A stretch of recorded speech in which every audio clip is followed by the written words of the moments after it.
Assalamualaikum warahmatullahi wabarakatuh. Waalaikumsalam. Dengan Pak siapa ini?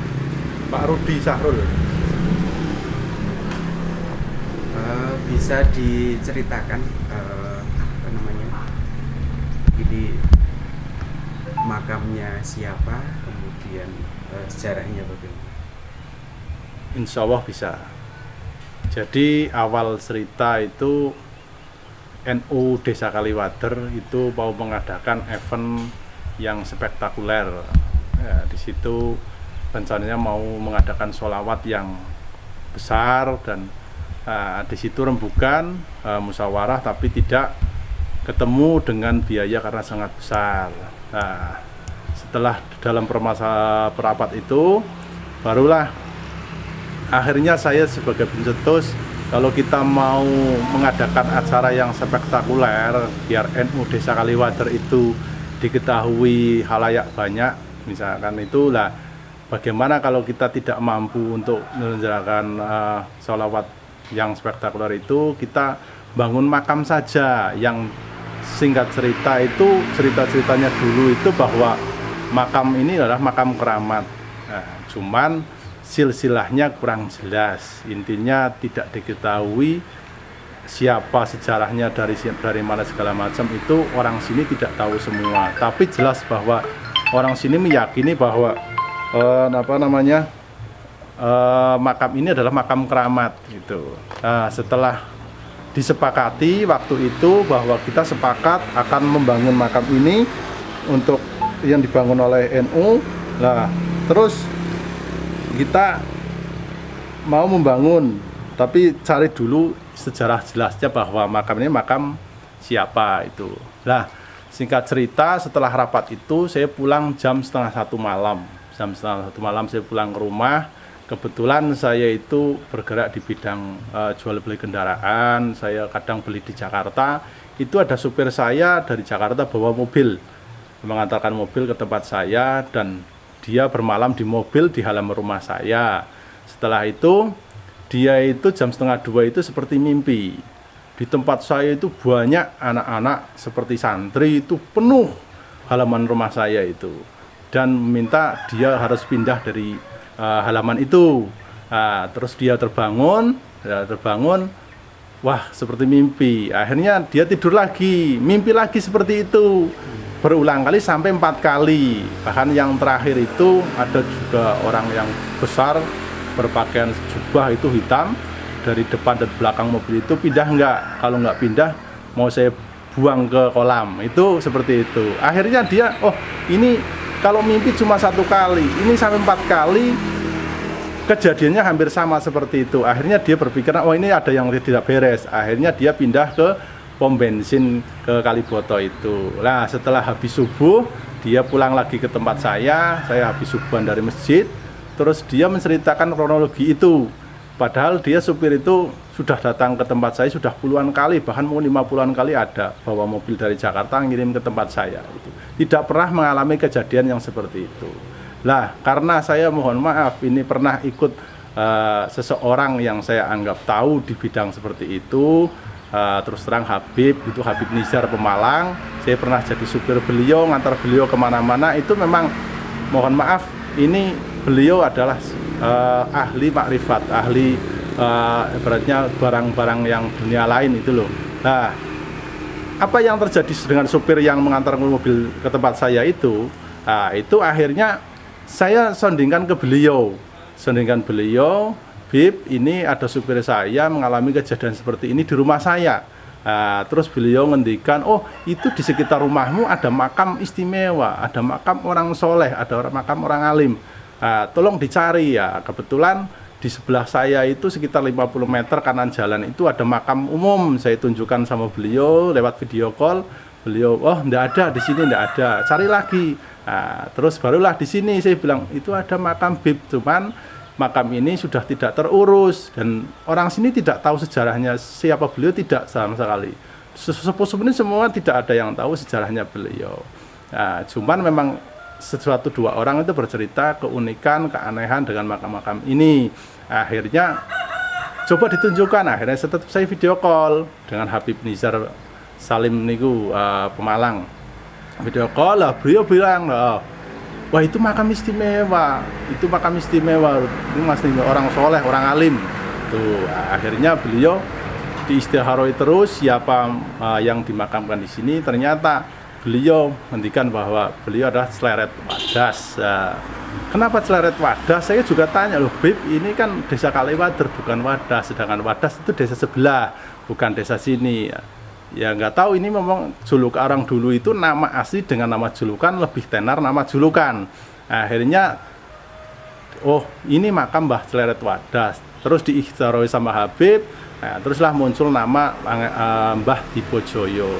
Nah, baru setelah muncul nama Mbah Dipojoyo itu kita cari, tasrehkan kemana-mana yang terus terang yang tahu-tahu sejarah seperti itu, dan sampai sudah ke Keraton Solo. Ternyata betul bahwa ada nama Mbah Dipojoyo itu putra dari Mbah Gagak Pranolo I, dan menurut yang di tulisan di Mbah Cokronegoro 4 kalau tidak salah, terus dari silsilah Gagak Pranolo itu terus ditasrehkan ke keraton juga itu bahwa putra Mbah Gagak Pranolo I itu ada 12.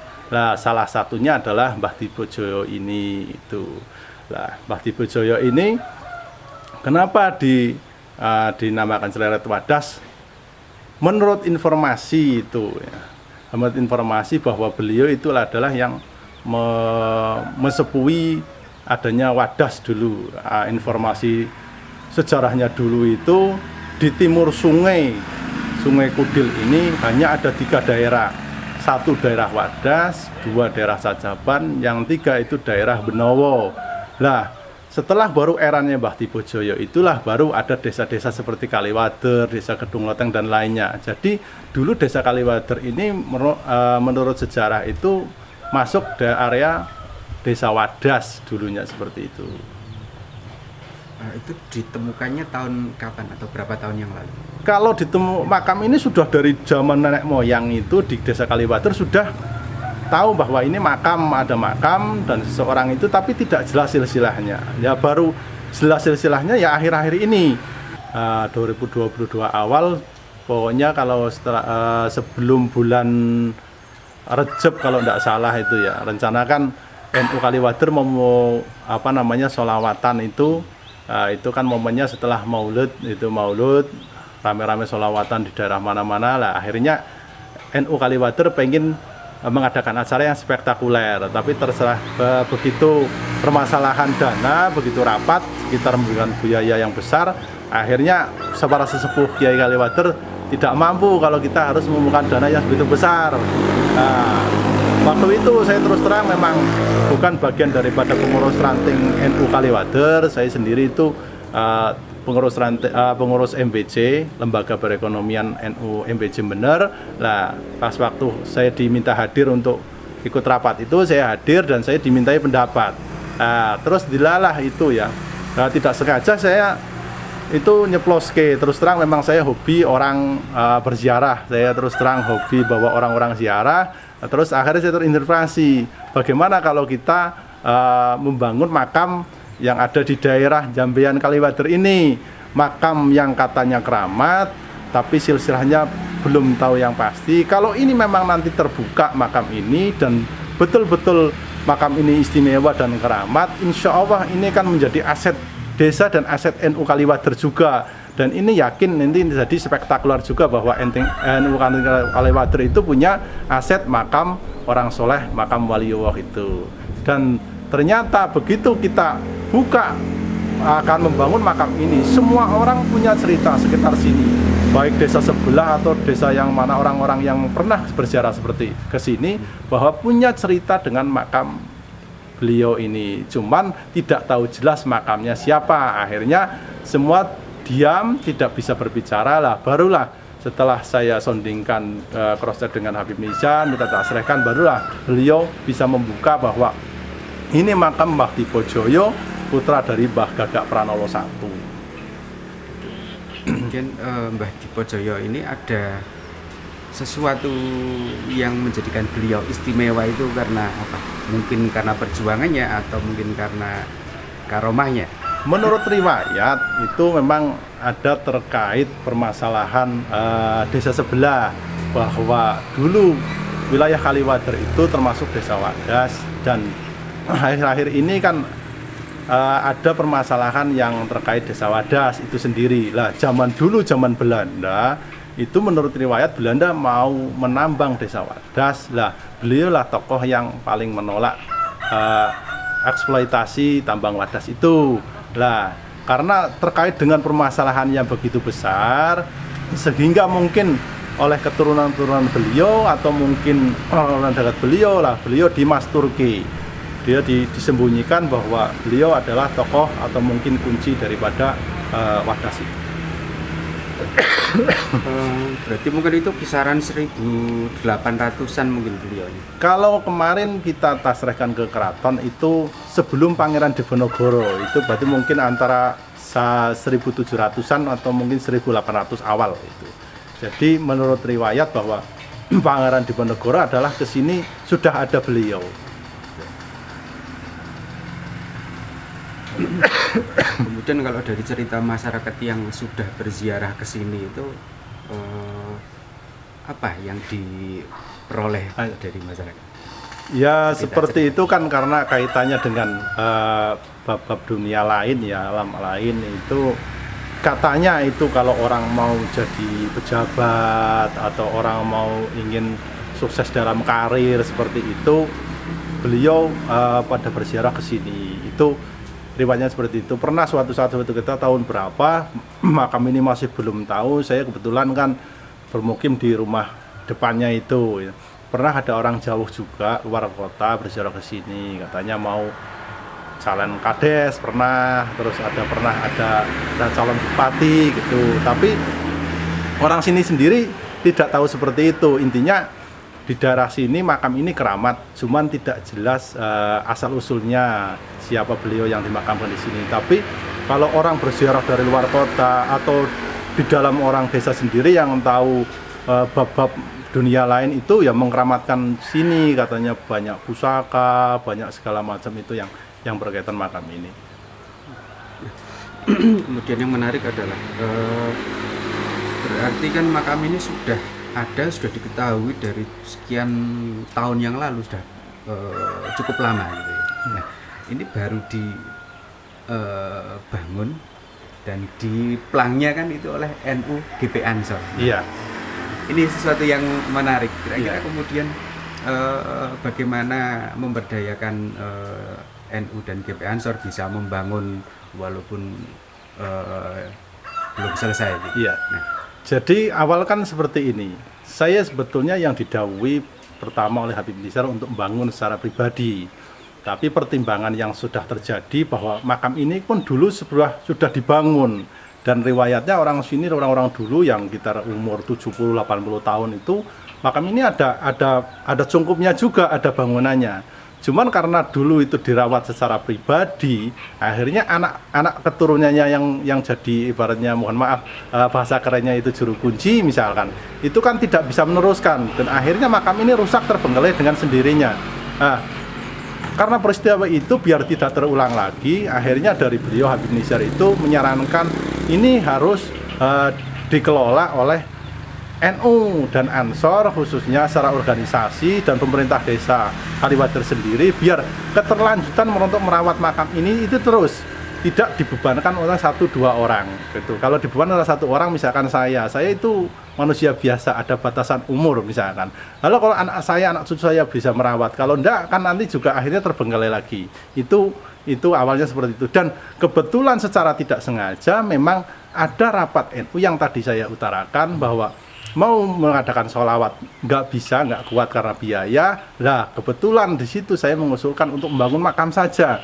Kebetulan sini kan sekarang sudah jadi tren ya, khususnya orang Nahdien juga, bahwa ziarah itu sudah jadi kebutuhan daripada orang Nahdien juga, refreshing daripada ke tempat-tempat wisata, lebih baik refreshing ke tempat-tempat orang alim, orang soleh, orang wali begitu. Akhirnya kan Oh, kalau ini memang betul-betul jadi makam nanti makam istimewa, ini kan jadi aset NU sendiri, aset Ansor sendiri untuk memberdayakan sejahterakan organisasi khususnya begitu. Kemudian kalau menyangkut organisasi, kira-kira berarti sudah ada sinergi dengan organisasi itu ya, untuk membangun ini. Iya, kebetulan begitu setelah saya didhawuhi untuk membangun makam ini, saya akhirnya mengumpulkan tokoh-tokoh NU, tokoh-tokoh Ansor, dan pemerintah desa rapat di tempat saya untuk membangun makam ini. Walaupun secara materi memang tanggung jawab kita bersama, tapi memang prakteknya ya nuwun sewu, ini saya yang jadi di depan gitu. Tapi untuk tanggung jawab pengerjaannya dan segala macam itu semua orang NU, orang Ansor bekerja sama. Baik kerja bakti kemarin rutin, tiap RT banyak yang datang, terus banser Ansor itu ya tiap hari dicatat ada yang membantu kerja begitu. Itu kita sinergi. Dan alhamdulillah juga dalam berdirinya makam ini dibantu oleh juga dari Kodim 0708 yang membantu pengerjaan makam ini, karena makam ini menurut Habib Nizar itu tidak boleh dinaiki di atasnya. Jadi makam ini akhirnya atap ini dibangun di luar daripada makam, setelah jadi barulah digotong, dipasang. Lah itu kan butuh tenaga yang ekstra, butuh tenaga yang kuat, dan butuh teknik-teknik yang tinggi lah. Serta itu akhirnya kita bersepakat kalau ini dikerjakan oleh orang-orang biasa nanti komandonya susah. Nah akhirnya saya mohon maaf minta tolong sama Pak Dandi Purworejo, Pak Letkol Lukman Hakim untuk meminta bantuan personil untuk menggotong, memasang atap daripada makam ini. Dan alhamdulillah bisa kompak karena tentara biasa satu komando. Nah, akhirnya waktu itu TNI dan dibantu Polri, Polsek setempat, sini Polsek Bener, bisa terpasang dengan ringan. Bahkan bobot ini diperkirakan 2 ton, itu dikerjakan digotong sekitar orang 25-30 personil saja. Nah, kemudian kira-kira untuk kedepannya perlu sinergi seperti apa dengan lembaga-lembaga di atasnya, misalkan dengan MWC atau dengan pengurus cabang Nahdlatul Ulama. Itulah yang menarik. Saya juga mengharapkan ada sinergitas. Sudah saya laporkan, kebetulan saya juga anggota MWC, Ketua Lembaga Perekonomian, sudah saya sondingkan, sudah saya share di grup WA, silsilah makam seperti ini. Tapi sampai sekarang belum ada yang dari MWC turun mempertanyakan atau menanyakan silsilah segala macam atau bagaimana arah ke depannya, belum ada. Apalagi sampai PC belum ada, MWC pun belum ada. Ini baru sebatas ranting. Dan ini yang saya harapkan nanti ada kepedulian daripada MWC, syukur-syukur dari PC turun. Ayolah, ini aset kita bersama, aset Nahdliyin, harus kita jaga, harus kita kelola. Siapa tahu ini adanya makam Waliyullah di sini untuk menjadikan berkah khususnya di Desa Kaliwater dan pada umumnya Kecamatan Bener dan Purworejo dan sekitarnya. Kemudian melihat pembangunan yang baru sampai di tahap ini, kira-kira untuk mencapai finishing masih perlu berapa persen lagi dan perlu pendanaan yang seberapa banyak lagi kira-kira? Jadi ini kaitan dengan makam ini memang unik, Pak. Jadi saya diamanati Habib Nizar itu dari awal karena berdasarkan beliau mungkin meditasi atau mungkin istikharah dengan almarhum yang dikebumikan di sini, Mbah Tibojoyo itu. Nah, kalau mau dibangun silahkan, tapi harus dengan yang ikhlas.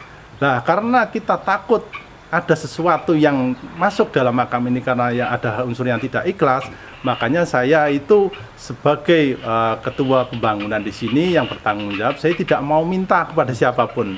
Dan saya akhirnya sepakat dengan keluarga khususnya itu kalau kurang apapun saya ya mohon maaf, ini akhirnya saya bertindak sendiri karena saya sudah diamanati sama beliau Habib Nizar. Nah, melalui Mbah Tibojoyo itu tidak boleh meminta apapun kepada siapapun. walaupun itu lingkungan sekitar dan sebagainya. Dan alhamdulillah memang ada beberapa orang yang mengasih uang atau material segala macam itu tanpa mintaan, tanpa paksaan. Dan sekitar tanah ini ada 4 orang ini, ada 4 orang yang punya tanah ini, dan saya minta semua kalau memang sampean tidak ikhlas secara diminta tanahnya, silahkan jenengan sebutkan dana saja, nanti biar kita ganti uangnya gitu. Tapi alhamdulillah dari 4 orang ini semua clear, tidak ada yang minta uang satu rupiah pun. Dan kedepannya ya ini mengalir apa adanya saja. Mohon maaf ya secara pribadi karena saya yang tanggung jawab. Kalau saya ada rezeki ya saya rampungkan terus. Kalau tidak ada ya nanti mungkin berhenti gitu. Semampunya saya saja itu. Dan dulu itu pas waktu rapat panitia kita itu targetnya hanya bangun pondasi saja. Jadi mengamankan daripada tanah yang sudah kita minta daripada wakaf-wakaf ini, yang tanah 4 orang ini kita amankan dulu, kita pondasi saja. Setelah pondasi nanti biar keberlanjutannya kita pikir nanti kalau ada rezeki. Tapi alhamdulillah ada rezeki yang datang saja seperti material dan segala macam. Akhirnya lah bisa seperti ini. Dan alhamdulillah sampai sekarang pun masih ada orang kerja, belum selesai karena ini memang belum selesai. Tapi saya tidak mau minta apa-apa pada siapapun. Kalau misalkan ada yang mau mendonasikan silahkan saja. Yang penting kita bukan meminta. Gitu. Intinya dari Habib Nizar dawuh, manti-manti tidak boleh meminta karena ini aman daripada makam Mbah Tipojoyo. Harus semua yang berkaitan dengan makam ini harus semua ikhlas. Nah, kemudian untuk donasinya bagaimana cara? Mungkin masyarakat nanti akan ada yang akan memberikan donasi, datang ke sini langsung atau mungkin ada nomor rekeningnya. Terus terang memang itu saya di iklan di Facebook atau mungkin di grup WA itu tidak mencantumkan untuk nomor rekening kepada siapapun, enggak. Hanya memang ada 1-2 orang teman yang tahu status saya di Facebook atau status saya di WA, itu yang sudah tahu nomor rekening saya langsung transfer, itu aja yang saya tahu. Dan kedepannya ya kita tidak mau minta apa-apa kepada siapapun karena itu sudah komitmen saya, karena berdasarkan dawuh dari Habib berdasarkan meditasi sama Mbah Tipojoyo, harus makam ini harus semua ikhlas dan tidak minta pada siapapun. Mungkin ada lagi yang mau disampaikan? Ya paling minta kalau ada seseorang atau mungkin kelompok yang tahu sejarah berkaitan dengan Mbah Tipojoyo ini, bisa menghubungi saya, maksudnya dalam arti kita ayolah membenarkan atau mencari hal yang paling detail atau hal yang paling mendekati 100% kebenaran, karena semua kan hanya cerita dan berdasarkan keyakinan saja. Bahwa ini nyata atau tidak kan ini masih bisa diprokontrakan. Namanya kita hidup di zaman yang berbeda. Kalau ada seseorang atau mungkin kelompok yang tahu silsilah yang misalkan berkaitan dengan Mbah Tipojoyo, bisa menghubungi saya dan kita nanti sharing dan kita betulkan, arahkan sejarah yang paling mendekati kebenaran itu. Jadi nantinya kita itu tidak dianggap bahwa ini penyesatan. Nah, jangan sampai kita niat betul kita hikmah kepada ulama atau orang-orang wali atau orang-orang soleh, tapi dianggap nanti ada seseorang atau 1-2 orang atau kelompok bahwa ini adalah penyesatan informasi. Saya takutnya seperti itu. Sebetulnya sih memang ini sudah saya kerjakan hati-hati sekali dan sudah saya tasrehkan ke banyak orang, banyak kelompok yang tahu sejarah seperti itu.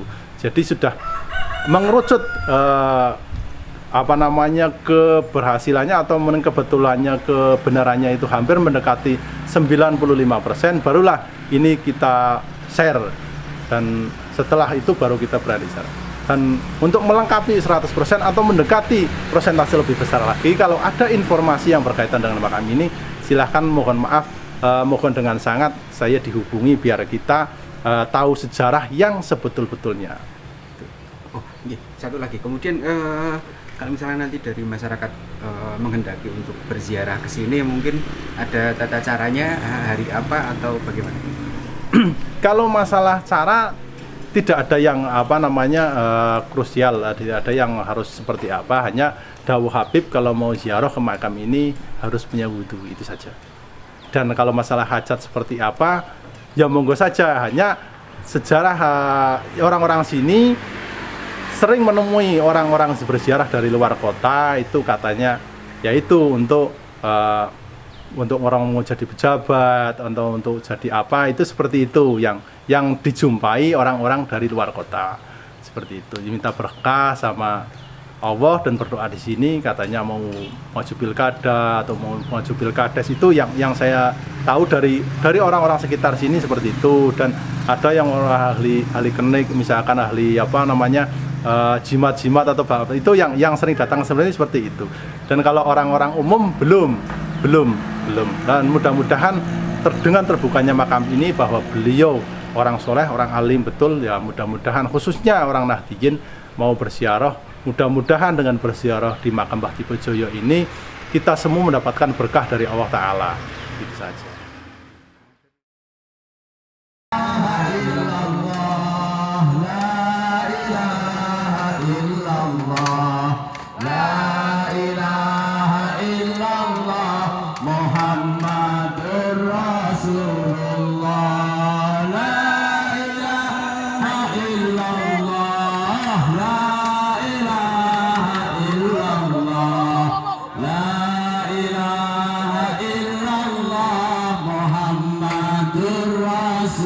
Hitungan ketiga.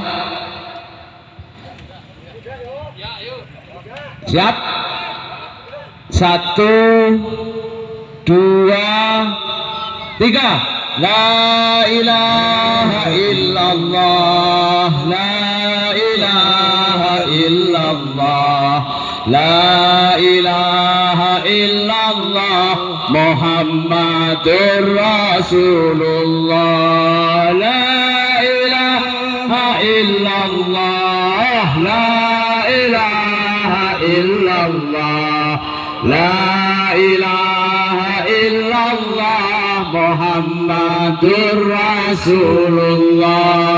La ilaha illallah. Next. La ilaha illallah. Turun. Muhammadur Rasulullah. Ya, perhatikan. Masuk ke dalam lubang itu. Ya, masuk ke dalam lubang. La ilaha. Masuk ke dalam lubang. Masing-masing. Perhatikan. Kurang ke arah barat. 1, 2, 3. Ya. Tunggu dulu. Hop. Sebelah sini turun sana. La ilaha illallah, la ilaha illallah, Muhammadur Rasulullah.